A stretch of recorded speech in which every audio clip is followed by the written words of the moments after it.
नमस्कार। सोमवार सकाळ को स्वागत। आम शुणी आध्यात्मिकतार कथा स्पिरिचुअलिटी उपरे। गत माने फर्स्ट मे जो थिला 1 तारिख बैशाख पूर्णिमा व बुद्ध पूर्णिमा अतिबाहित हो जाइए।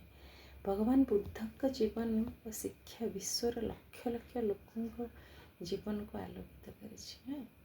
बुद्ध शब्दर अर्थ हेउची जाग्रत व्यक्ति।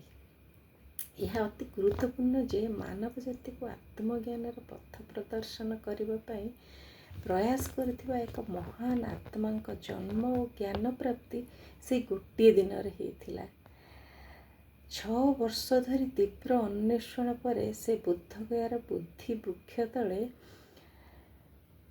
परम ज्ञान प्राप्ति करी बुद्ध होइथिले। हाँ, 4टी आर्य सत्यर अनुभव आउ नैतिक आचरणर मार्ग एक नूतन दर्शनर शुभारंभ करथिले। वाराणसी निकटस्थ सारनाथ ठारे से 5 जन तपस्वी को तांकर प्रथम उपदेश देइथिले बा धर्मचक्र प्रवर्तन जोटा कह जाए होइली।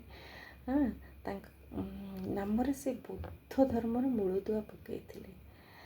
बौद्ध विहार गुड़िक माध्यम 4टी आर्य सत्यर प्रचार करा जाय थाए। कामना दुखर कारण, कामनार विनाश रे दुखर कारण, अष्टांगिक पालन करिबा, दुख मुक्त जीवन धारण करिबा।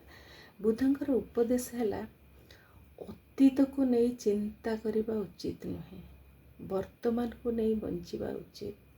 सत्यनिष्ठार ही महान शक्ति रही।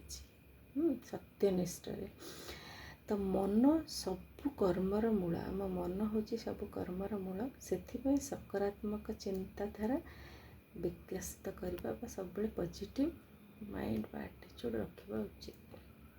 कठिन समय भयभीत हो पछक फेरिबा उचित नुहे। मनीष बाणीर आघात सह आघात पहुँचाई थाए। मनीष व्यक्ति मनीष जो आम बाणी रे अन्य को आघात करि थाए बा आदि को खुशी रखिबार शक्ति थाए। सेथिपई सबुबेले मधुर वचन कहवा आवश्यक। प्रेम अहिंसा अत्यंत जरूरी। सबुबेले ज्ञान आहरण करने उचित, केबे अटकिबा अनुचित ज्ञान प्राप्ति रे। तो 5टी सिद्धांत तांकर अहिंसा, चोरी न करिबा, निशा द्रव्य, सत्य प्रति हवा, ये सबू तांकर महान बाणी बुद्धंकर। धर्म ठारू आगो को बढ़ी से शिक्षा देइथिले जे मन होची सबुर मूल। सकारात्मक चिंताधारा और श्रेष्ठ कर्म ही व्यक्ति तथा समाज रे संतुलन और शांति आनी थाए। अशांत मन को ज्ञान और स्पष्टता देवा कारणरू तांको एशियार आलोक कहा जाए। स्नेह ही आनंदर उत्स, स्नेह ही दुनियार आलोक एवं स्नेह ही सबुठारु बड़ शक्ति।